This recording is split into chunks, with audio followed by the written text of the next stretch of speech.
अस्सलाम वालेकुम स्टूडेंट्स, कैसे हैं आप सभी? ठीक ठाक हैं। मैं professor Mohammad Numan Shaukat, 7th class के लिए मैथ सब्जेक्ट्स। अच्छा बेटा जी, लेक्चर नंबर 5 आज का आपके लिए। तो जो हमारे पहले लेक्चर्स हैं, लेक्चर 1, 2, 3 और 4, उनमें हमने एक्सरसाइज 1 एंड 1B डिस्कस की थी।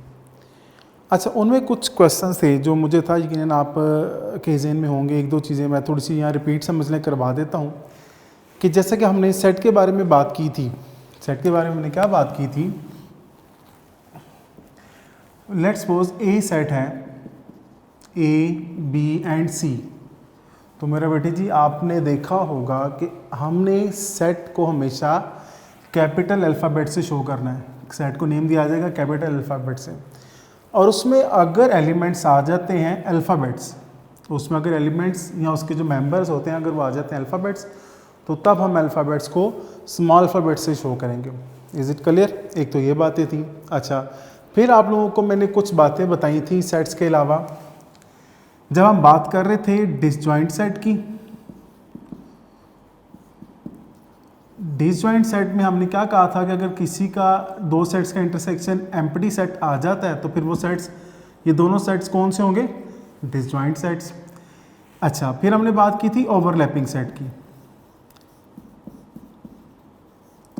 ओवरलैपिंग सेट की जब हमने बात की थी तो आप सभी बच्चों को मालूम था कि अगर उसका हमारे पास किसी सेट का इंटरसेक्शन लिया जाए और हमारे पास नॉन एम्प्टी सेट आ जाए, कौन सा सेट आ जाए? Non empty set.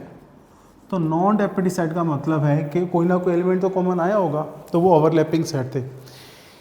Specially overlapping set repeat करने का मकसद ये भी था, शायद आपको याद हो, इसमें कंडीशन हमने देखी थी कि ए और बी के कुछ एलिमेंट्स तो सेम होने चाहिए, लेकिन ए बी का सबसेट नहीं होना चाहिए। अगर ए के तमाम एलिमेंट्स बी में आ जाते हैं तो फिर वो ओवरलैपिंग सेट नहीं होगा। ये बात समझ आती है? अच्छा, ये तो है एक दो छोटी सी बातें जो पिछली हमने कुछ रिपीट की। अच्छा, उसके बाद स्टूडेंट्स हमारे पास आता है जी एक्सरसाइज 1C से पहले हमारे पास आती है वेन डायग्राम, जिसमें हमने क्वेश्चंस को, इन ऑपरेशंस को वेन डायग्राम के थ्रू सॉल्व करना है। वेन डायग्राम बेसिकली होती क्या है कि आपने क्या करना है, पिक्टोरिकली जो है ना इन सेट्स को सॉल्व करना है या इन सेट्स को डिस्कस करना है। पिक्टोरिकली क्या होता है कि आपने फिगर के थ्रू या किसी पिक्चर के थ्रू किसी चीज़ को आपने एक्सप्लेन करना है या उसके थ्रू आपने उसको बताना है, तो उसको हम बोलेंगे हम उसको पिक्टोरिकली जो है ना एक्सप्लेन कर रहे हैं। ठीक है? फॉर एग्जांपल, वेन डायग्राम में आप एक बात जहन में रखनी है कि जब हम वेन डायग्राम की बात करेंगे डेफिनेटली हमारे पास एक यूनिवर्सल सेट होगा। 1, 2, 3, 4 एंड 5। एक ए सेट है हमारे पास 1, 2, और एक बी सेट है हमारे पास 2, 3। तो मुझे ये बताइए कि ये दोनों इसके सबसेट हैं, तो इसका हमने यूनिवर्सल सेट हुआ। ये भी हमने डिटेल्स में डिस्कस किया था। उसके बाद बेटा जी सूरत कुछ इस तरह की हो जाती है। आपने एक बात आपको याद होगा कि मैंने आपको बताया था कि अगर इनमें कुछ सेट एलिमेंट सेम हो जाते हैं सेट में, तो फिर ये कौन से सेट हो जाते हैं? Overlapping set. एक और एग्जांपल लेते हैं। ए सेट है आपके पास, मैं ए खुद कह रहा हूँ क्योंकि हमारे पास यू है, चलें सी कह लेते हैं। एक सी सेट है हमारे पास 1, 2, और बी सेट है हमारे पास 2, 3 कर लेते हैं आपकी आसानी के लिए। बी सेट है हमारे पास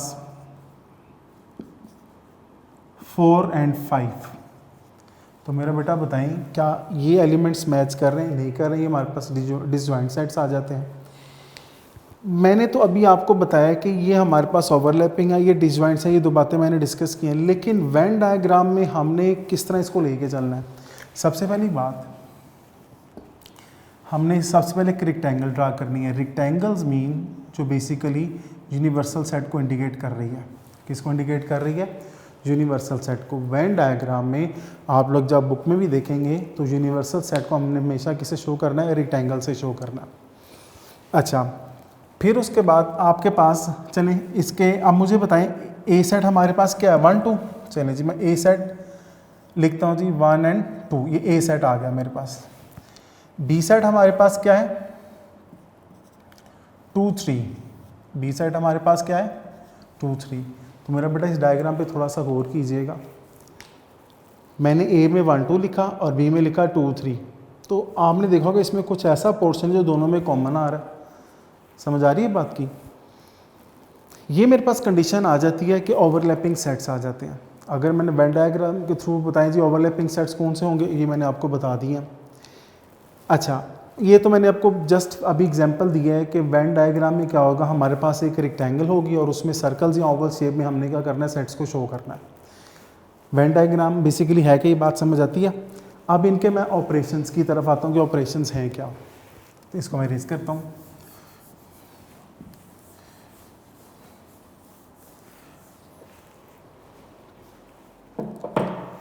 एक्सरसाइज आपकी 1C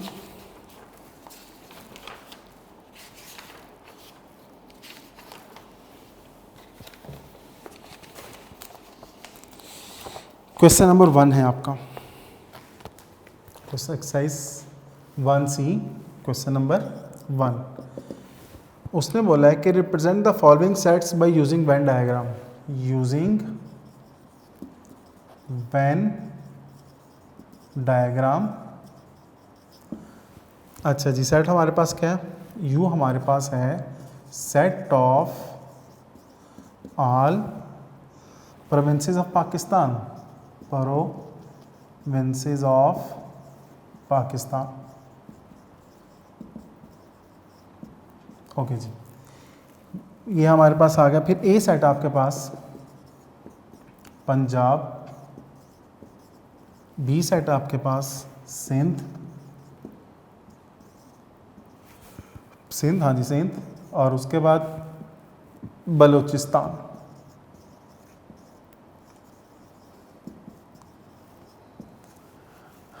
सबसे पहले मैंने क्या करना है जी, अब मैं क्या करूँगा, सबसे पहले यूनिवर्सल सेट ड्रा करते हैं। ले जी, मैंने सबसे पहले क्या ड्रा किया, यूनिवर्सल सेट। ये आपका यूनिवर्सल सेट आ गया बेटा।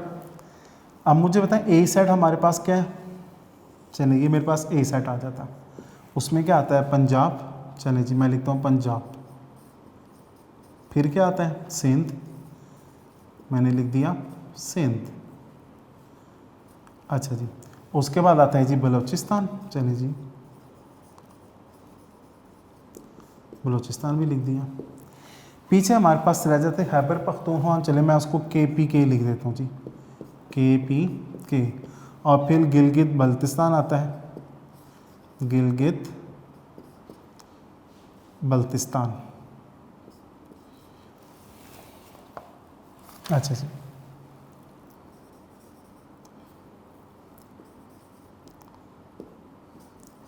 अच्छा मेरा बेटा आप ज़रा गौर कीजिएगा। ये था बेसिकली मेरे पास यूनिवर्सल सेट। अब जो यूनिवर्सल सेट है उसमें सभी प्रोविंसेस आ गए हैं। KPK भी आ गया, गिलगित बल्तिस्तान भी आ गया, पंजाब, सिंध और बलूचिस्तान भी आ गया। ठीक हो गया।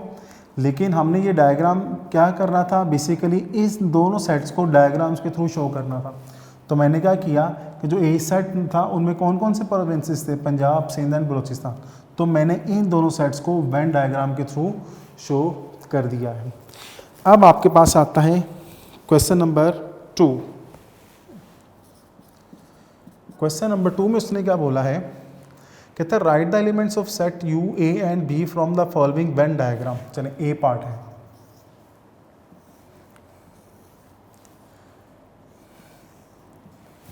ए पार्ट में यूनिवर्सल सेट।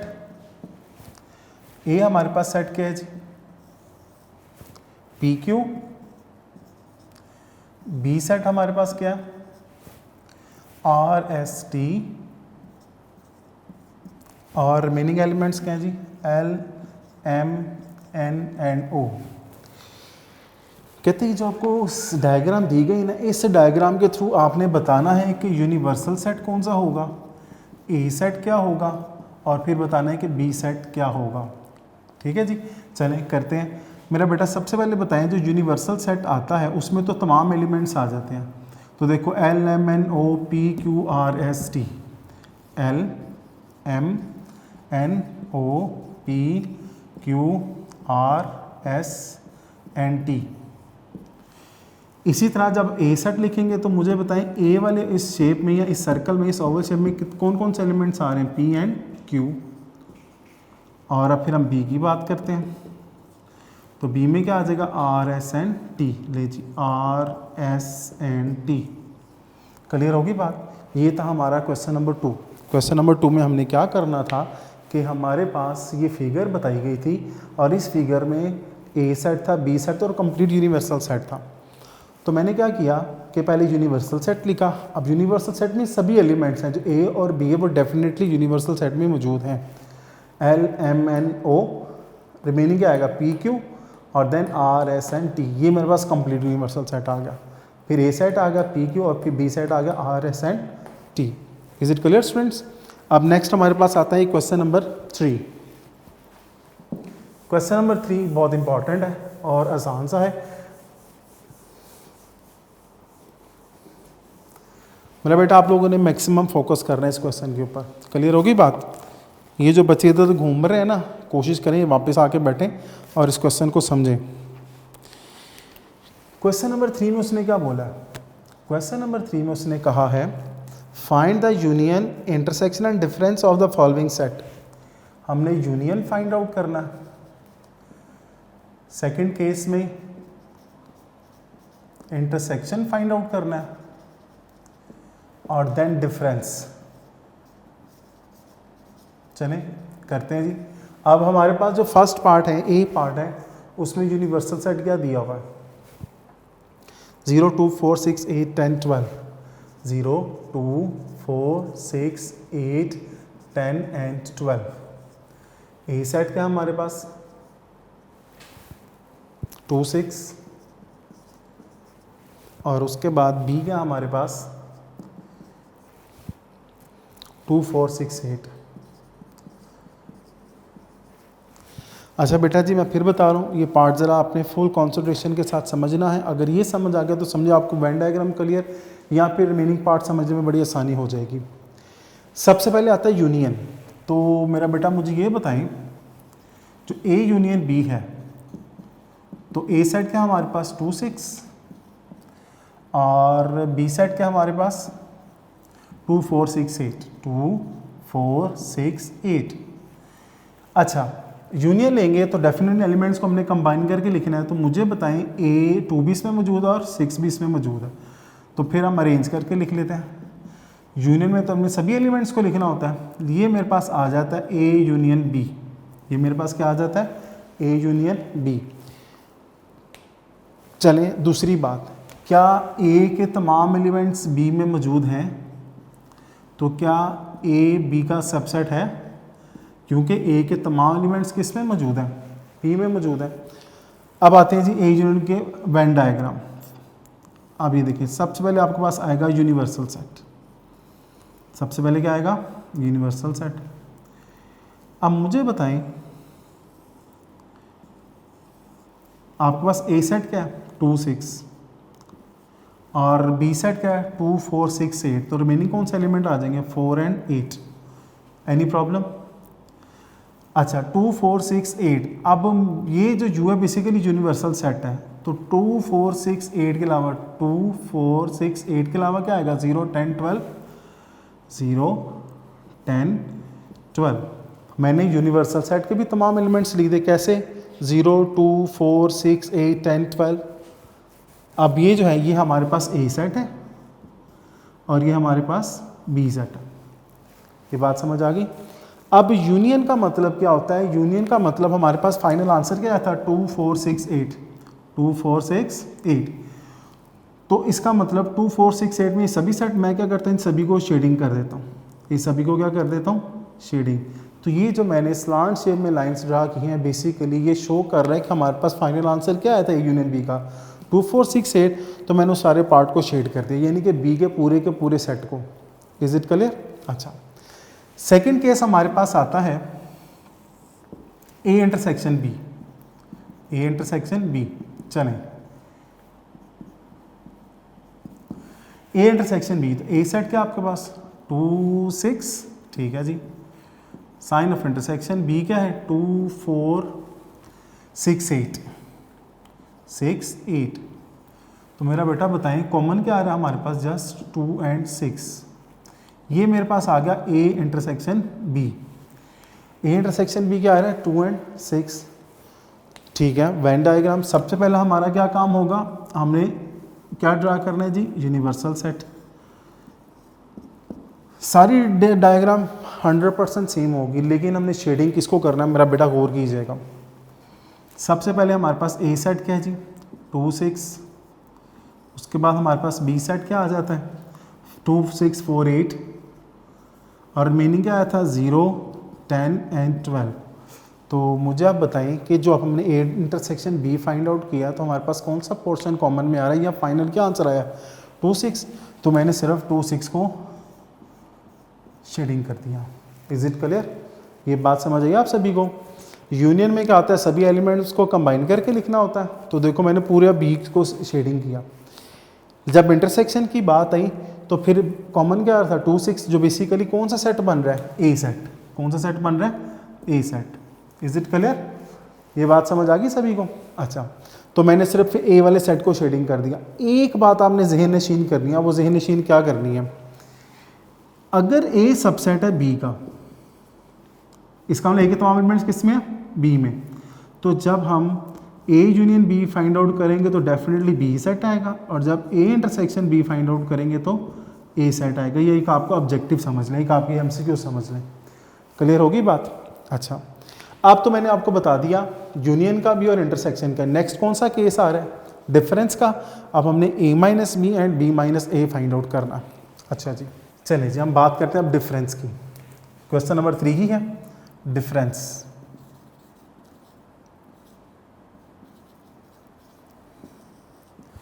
हम पहले फाइंड आउट करेंगे a minus B.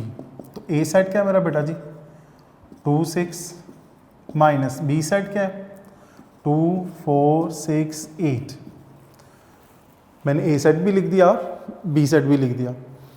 Same elements मैंने लास्ट टाइम भी बताया, आपको समझाने के लिए हम इनको कैंसिल कर देते हैं।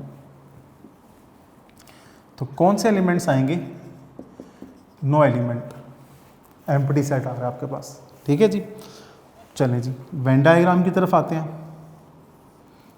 सबसे पहले क्या आएगा जी, यूनिवर्सल सेट, फिर आएगा ए सेट, और देन क्या आएगा, बी सेट। ए सेट में क्या था, 2 6, और बी सेट में क्या था, 4 8। तो रिमेनिंग एलिमेंट्स कौन से आ गए, 0 10 एंड 12। तो मुझे बताओ एम्प्टी सेट, इसमें कोई एलिमेंट नज़र नहीं आ रहा, तो क्या मैं किसी को शेड करूँगा, किसी को भी शेडिंग नहीं कर सकता। उसकी वजह क्या है कि ए माइनस बेसिकली किसकी इक्वल आ रहा है, एम्प्टी सेट के। किसकी इक्वल आ रहा है, एम्प्टी। अब ये तो हमने डिफरेंस फाइंड आउट किया। अब डिफरेंस हमारे पास a माइनस बी है, तो डेफिनेटली b माइनस ए अब हम फाइंड आउट करेंगे। अब हम क्या फाइंड आउट करेंगे, b माइनस ए। देखिएगा मेरा बेटा ज़रा, तो b सेट क्या है, 2 4 6 8। a सेट क्या आपके पास, 2 6। तो मेरा बेटा बताएं कौन से एलिमेंट्स आ जाएंगे, 4 एंड 8। ठीक हो गया। चलिए डायग्राम बनाते हैं, उसके बाद फिर एक पॉइंट आपको और क्लियर करूंगा मैं। सबसे पहले क्या आएगा जी, यूनिवर्सल सेट। जब हमने यूनिवर्सल सेट ड्रा कर लिया है तो हमारे पास ए सेट है, 2 6, चले एलिमेंट्स लिख देते हैं, और बी सेट है, 2 6 4 8, और 0 10 12। ये तो यूनिवर्सल सेट था। आंसर क्या आया था, 4 8, जो कि ए सेट के बाहर है, जो कि ए सेट के बाहर है, यानी कि बी के रिमेनिंग एलिमेंट्स। तो मैं अब उनको शेडिंग करूंगा जो बी के आपके रिमेनिंग एलिमेंट्स आ जाते हैं। इज इट क्लियर, ये बात समझ आ गई सभी को, ये बात समझ आती है सभी बच्चों को। Is it clear students. अच्छा, अब मैं आपको एक बात बताना चाह रहा था। आप कहते होंगे सर आपने इधर a minus B find out किया और b minus A find out किया, तो इसी तरह a union b find out किया तो फिर b यूनियन ए भी तो कर सकते। तो याद रखिएगा हमने एक बात की थी कि a union b is equal to b union A. इसका मतलब दोनों का आंसर सेम आना था, दोनों का स्टेप बिल्कुल सेम होने थे। हाँ, अगर आपको क्वेश्चन आ जाए तब आप कर सकते हैं राइट हैंड साइड भी, लेकिन मेथड 100% सेम होगा। इसी तरह फिर हमारे पास एक केस ये भी था कि a intersection b is equal to b intersection a। तो अब ये b इक्वल आ रहे थे, इस वजह से मैंने सिर्फ लेफ्ट हैंड साइड या लेफ्ट नहीं, सिर्फ a यूनियन b और b union a intersection b find out किया। लेकिन जब हमने डिफरेंस की बात की तो ये तो हमने स्टार्टिंग में डिस्कस कर लिया था कि a minus B is not equal to B minus A. इस वजह से मुझे इसको अलहदा सॉल्व करना पड़ा और इसको सेपरेट सॉल्व करना पड़ा, क्योंकि इसमें कोई पार्ट शेडिंग नहीं हो रहा। उसकी वजह क्या थी, क्योंकि ये हमारे पास सबसेट्स की एग्जांपल थी। या क्वेश्चन में क्या था कि a is the subset of b, और जब मैंने b minus A find out किया तो अब मेरे पास नॉन एम्प्टी सेट आ रहा है। आप देखें मैंने ये पार्ट शेडिंग किया है ना, जो a से बाहर है, जो b के बाकी एलिमेंट्स हैं, इस वजह से मैंने a माइनस बी भी फाइंड आउट किया है, b माइनस ए भी फाइंड आउट किया है। Any problem students, any problem? अच्छा जी, अब हम इसका सी पार्ट सॉल्व करते हैं। जो हमारे पास क्वेश्चन नंबर 3 था ना, क्वेश्चन नंबर 3 का जो हमारे पास जो फर्स्ट क्वेश्चन आया बेसिकली, उसमें कंडीशन क्या थी कि अगर ए सेट दूसरे सेट का सबसेट्स हो जाए तो बताएं तब वेन डायग्राम की कंडीशन क्या होगी, जो भी हमने अभी किया। नेक्स्ट अब देखिए ज़रा, सी में आपको बता रहा हूँ जी, सी में सूरत हाल क्या है। सी हमारे पास है, यूनिवर्सल सेट दिया हुआ है L M N O P Q R S T, L M N O P Q R S N T, R S तक है जी। अच्छा जी, उसके बाद हमारे पास आता है जनाब पी, हमारे पास क्या आता है, एल एम एन एन, और क्यू सेट हमारे पास क्या है, पी क्यू आर। ठीक है जी, इंपॉर्टेंट है बेटा जी, इस पे फोकस कीजिएगा। पहली बात यह है कि पिछले में कंडीशन थी A is the subset of B. अब यहाँ पे हमारे पास सेट दिए गए हैं, डेफिनेटली पी और क्यू किसके सबसेट है, यूनिवर्सल से, क्योंकि दोनों इसमें मौजूद हैं। ये तो आसान सी बात है। क्या इनमें कुछ कॉमन आ रहा है? नहीं ना कॉमन आ रहा। तो अगर मैं आपसे कहूँ जो पी और क्यू हैं बेसिकली ये डिसजॉइंट सेट्स हैं, तो एग्री करते हैं? कौन से सेट्स आ गए? Disjoint sets. इसका मतलब डिसजॉइंट सेट्स की वेन डायग्राम की कंडीशन अब डिफरेंट होगी। चलें देखते हैं, और सॉल्व करने का मेथड 100% सेम है। सबसे पहले आता है जी, हमने फाइंड आउट करना है यूनियन। तो पी हमारे पास क्या, L M N union, Q हमारे पास क्या है, पी क्यू आर। चलें जी, P union Q is equal to L M N P Q R. Any problem बेटा जी? और आपने देखा होगा इसमें दोनों के एलिमेंट्स आ रहे हैं। अब और कीजिएगा ज़रा, यूनिवर्सल सेट है जी। पहले मैंने पी सेट ड्रा करता हूँ जी। पी सेट मैंने जब ड्रा किया उसके एलिमेंट्स कौन कौन से थे, एल एम एन एन। फिर मैं क्यू सेट ड्रा करता हूँ, उसके एलिमेंट्स कौन कौन से थे, P Q R, P Q R, L M N P Q R, L M N P Q R. तो रिमेनिंग क्या बचे, ओ एस। चलिए मैं ओ एस इधर लिख देता हूँ। ये बात समझ आ गई? ये मेरा आ गया यूनिवर्सल सेट जिसमें सभी एलिमेंट्स मौजूद हैं। आपने देखा होगा जो मैंने लास्ट क्वेश्चन किया था, बेसिकली ए बी के अंदर अर्थ कि A is the subset of B, जबकि इसमें तो ऐसा नहीं है, क्योंकि दोनों के दोनों क्या डिसजॉइंट सेट्स। तो मैं क्या करूँगा, मैंने क्या किया, फिर पी को भी शेडिंग कर दिया और मैंने क्यू को भी शेडिंग कर दिया। Is it clear? ये बात समझ आ गई कि शेडिंग पार्ट मीन फाइनल को शो करे कि फाइनल में कितने एलिमेंट्स आते हैं। ठीक है, अब हमारे पास सेकंड केस आता है जी, P इंटरसेक्शन Q। P क्या, L M N। Sign of intersection Q क्या हमारे पास, P Q R, P Q and R। तो जब मैंने P intersection Q find out किया तो बेटा जी बताएं कि एम्प्टी सेट नहीं आ रहा, और एम्प्टी सेट मीन जिसमें कोई एलिमेंट नहीं है। चलें इसके अब वेन डायग्राम की तरफ आते हैं। सबसे पहले हमारे पास क्या आएगा, यूनिवर्सल सेट। यूनिवर्सल सेट के बाद पी सेट है। पी सेट क्या है जी, एल एम एन। चलिए थोड़े डिस्टेंस पे हम ड्रा कर लेते हैं। अच्छा जी, उसके बाद हमारे पास क्यू सेट है, तो वो क्या आएगा जी, पी क्यू आर। तो मेरा आपसे एक क्वेश्चन है एम्प्टी सेट आ रहा है, इसका मतलब हम इसमें कुछ भी शेडिंग नहीं करेंगे। और रिमेनिंग पार्ट कौन से रह गए, O and S. Is it clear students? तो आपने देखा होगा यूनियन में सभी एलिमेंट्स आ रहे थे, मैंने दोनों को शेडिंग कर दिया, और इंटरसेक्शन में कुछ कॉमन नहीं आ रहा तो मैंने वो किसी को शेडिंग नहीं किया। P माइनस क्यू, तो मेरा बेटा P क्या हमारे पास, L M N, difference P Q and R। तो मेरा बेटा बताइए कौन कौन से एलिमेंट्स आएंगे, L M एंड N, क्योंकि कुछ भी इसमें कैंसिल नहीं हो रहा है। चलिए ये आ गया P माइनस क्यू। अब इसके हमने वेन डायग्राम ड्रा करनी है, तो सबसे पहले कौन सा आएगा जी, यूनिवर्सल सेट। चलिए जी यूनिवर्सल सेट मैंने ड्रा किया स्टूडेंट्स। उसके बाद हमारे पास आता है जी P सेट, वो कौन सा आ रहा है, L M and N। Q set हमारे पास क्या आ रहा है, P Q एंड R। बताएं फाइनल क्या आता है, L M N, बेसिकली वो किसके इक्वल आ रहा है, P के। किसके इक्वल आ रहा है, P के। तो इसका मतलब सिर्फ मैं किसको शेडिंग करूंगा फिर, जस्ट P को, और मेरे पास ये यूनिवर्सल सेट भी कंप्लीट हो जाता। ये बात समझ आई सभी को। इसी तरह जब हम बात करेंगे जी Q माइनस P की,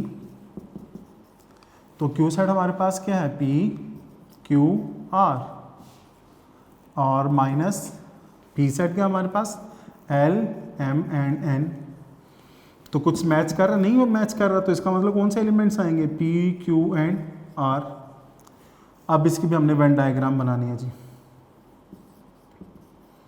सबसे पहले हम क्या ड्रा करेंगे, यूनिवर्सल सेट P Q। अच्छा जी, सबसे पहले यूनिवर्सल सेट आ गया, लीजिए हमारे पास एक सेट आ जाएगा P L M and N, फिर आ जाएगा Q P Q R। ये हमारे पास आ गया जी P सेट, ये हमारे पास आ गया Q सेट। तो मुझे बताएं जब Q minus P find out किया तो क्या आया, P Q R। तो P Q R बेसिकली किसके इक्वल है, Q सेट के इक्वल है। लो जी, मैं सिर्फ फिर किसको शेडिंग करूंगा, Q सेट को। Any problem? तो इधर मेंशन कर दे। तो एक और ऑब्जेक्टिव आपका इंपॉर्टेंट है, अगर आपके पास डिसजॉइंट सेट्स हों, कौन से सेट्स हों, डिसजॉइंट सेट्स। अगर आपने P minus Q find out किया तो आंसर क्या आएगा, P, और जब Q minus P find out किया तब आंसर क्या आया, Q। Any problem? ये बात समझ आ गई सभी स्टूडेंट्स को? ये बात क्लियर है सभी स्टूडेंट्स को? अच्छा जी, हो गया, कितना हुआ जी? अच्छा बेटा जी एक बात ज़हन में रखिएगा कि ये तो हमारा था आज का काम वेन डायग्राम के हवाले से, जो कि बहुत इंपॉर्टेंट है। इसके रिमेनिंग 2 पार्ट्स हैं, आपने उसको खुद अटैम्प्ट करना है। क्लियर हो गई बात, B एंड D पार्ट को। उसके बाद फिर आपने क्या करना है, एक छोटा सा जो मैं आपको बात बताना चाहूँ, इसी तरह जिससे मैं आप लोगों को पढ़ा रहा हूँ, बहुत सारे स्टूडेंट्स हैं, तो इसी तरह एक टीचर ने स्टूडेंट से पूछा कि आप क्या बनना चाहते हैं। तो जो स्टूडेंट्स थे, आपको पता है सर मैं डॉक्टर, मैं इंजीनियर, कोई कहता है मैं पायलट, कोई कह रहा है मैं जज, कोई कह रहा है मैं CS के एग्ज़ाम अटैम्प्ट करूँगा, CSP ऑफिसर बनना चाहता हूँ। इस तरह डिफरेंट बच्चों ने बताया। तो एक बच्चा था जिसने हैरान कर दिया, उससे जब पूछा गया उसने बोला सर मैं सहाबी बनना चाहता हूँ। तो वो टीचर बड़ा होता है, बड़ा खुश भी होता है, थोड़ा सा हैरान भी होता है, तो वो उसके पेरेंट्स को बुलाता है। उसने कहा जी ये बच्चा जो है, इसने सबसे, उसके पेरेंट्स जब आते हैं, इसने सबसे हट के आंसर दिया। इसकी क्या वजह हुई कि बाकी बच्चे जो रूटीन वाइज सभी आंसर उन्होंने वही दिया। तो उन्होंने कहा था, उसके पेरेंट्स ने बड़ा अच्छा एक आंसर दिया। कहते हैं डेली बेसिस पे हमारे घर पे जो है ना, कुरान और हदीस के हवाले से तालीम दी जाती है। 1 घंटे की क्लास होती है जिसमें हमारा बच्चा इन सहाबा किराम के वाक़यात से बहुत इम्प्रेस हुआ। ये कहता है मेरा ईमान ताज़ा हो जाता है और मैंने भी इसी तरह का सहाबी बनना है। तो मैं आप सभी बच्चों से चाहूँगा, पेरेंट्स से गुजारिश करूँगा, ये हमारे पास जो आजकल माहौल है, बेशक परेशानी का, अल्लाह ताला इस वबा से, इस परेशानी से हमें दूर करे, जल्द निजात दिलाए। लेकिन एक तरफ इसका एक ये पहलू भी तो बन सकता है कि हम अपने बच्चों की अच्छी तरीके से परवरिश कर सकें, एक अच्छी तरह से गाइडेंस दे सकें, ताकि जो कमी बेसी रह चुकी है हमारी उनके साथ अटैचमेंट के हवाले से वो भी कंप्लीट हो सके और बच्चे समझें कि इस्लाम बेसिकली क्या है। बहुत शुक्रिया जी, अल्लाह हाफ़िज़।